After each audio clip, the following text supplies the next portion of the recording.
સંઘર્ષ એ જ જીવંત હોવાનો પુરાવો છે.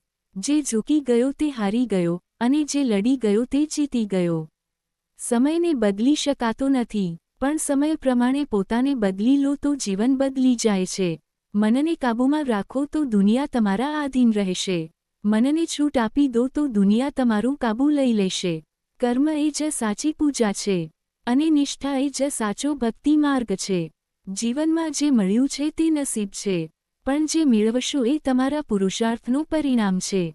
ક્રોધ જીતો તો મિત્રતા મળશે. મનમાં અહંકાર રાખો તો પોતાના પણ પરાયા થઈ જશે. જિંદગીમાં દરેક નિર્ણય દિલથી નહીં, ધીરજથી લેવો જોઈએ. કારણ કે ભાવનાઓ ભટકાવે છે અને ધીરજ સાચી દિશા બતાવે છે.